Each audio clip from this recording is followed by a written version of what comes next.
isso aí, galerinha, estamos aqui na Oliver Motos, mais um dia de trabalho. Hoje com a Next 250 do Iago. Trouxe pra gente dar aquela geral, revisão geral. Espero que vocês gostem. Vamos começar aqui desmontando a parte de trás, tirar essas carenagens, tirar o banco, tirar o tanque, fazer a lubrificação da balança, limpar o sistema de freios. E é isso aí, essa moto tá rangindo aqui a parte de trás, fazendo barulho. Vamos desmontar e dar continuidade nessa revisão, galera. E aí, galera, já desmontamos aqui a balança dessa moto para fazer a limpeza e lubrificação. E é isso aí. Vamos fazer a limpeza, ó, componente, lubrificar. Tiramos aqui o amortecedor. Vamos desmontar aqui a pedaleira também. E é isso aí, galera. Vamos continuar essa revisão geral aqui na Oliver Motos. Galera, já montamos aqui a balança traseira, já fizemos as lubrificações.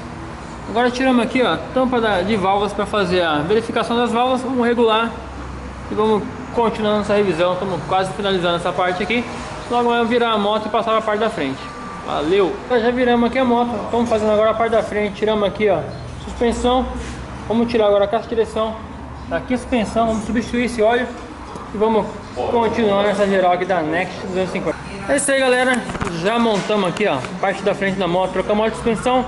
Lubrificamos a caixa, já fizemos a regulagem de válvulas. Estamos finalizando a revisão. Vamos acabar de montar essa moto, mandar para lavagem, finalizar mais essa revisão geral aqui na Oliver Motos, galerinha. Isso aí, galera, finalizamos aqui a revisão da Next 250, revisão geral. Demos aquela lavada nela, olha aí como que tá, zerada, show de bola. Agora é só entregar para o cliente, sair acelerando, e é isso aí. Vamos ver aqui, ligar ela. Vamos ver a quilometragem exata dela, 7.138 km, é isso aí.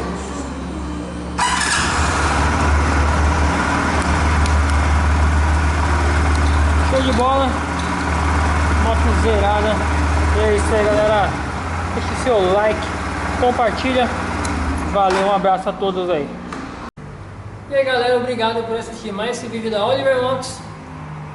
Para você que não sabe, a Oliver Motos é autorizada da AFRA. Você trazendo sua moto pra gente, você não perde sua garantia e ainda fica por dentro de tudo o que acontece na sua moto. É isso mesmo, só aqui na Oliver Motos, galera. Quero deixar pra vocês aí, vocês não conhecem nosso aplicativo, abaixe para Android, iPhone, Windows Phone. Lá no aplicativo você consegue agendar sua revisão. Você consegue também traçar a rota, como chegar na Oliver Motos. Não sabe como chegar lá, você consegue fazer o traçado da rota. E ainda mais, galera, estamos disponibilizando aí a tabela FIP para você consultar o preço da sua moto. Tá afim de comprar uma moto nova, tá afim de vender sua moto, tá por fora do valor? Com apenas um clique você consegue fazer essa consulta. Inscreva-se no nosso canal, curta nossa página no Facebook e fique por dentro de tudo que acontece na Oliver Motos. Mais informações sobre esse vídeo na descrição, tá tudo aí, galerinha. Espero que tenha gostado, um grande abraço, Oliver Motos, valeu!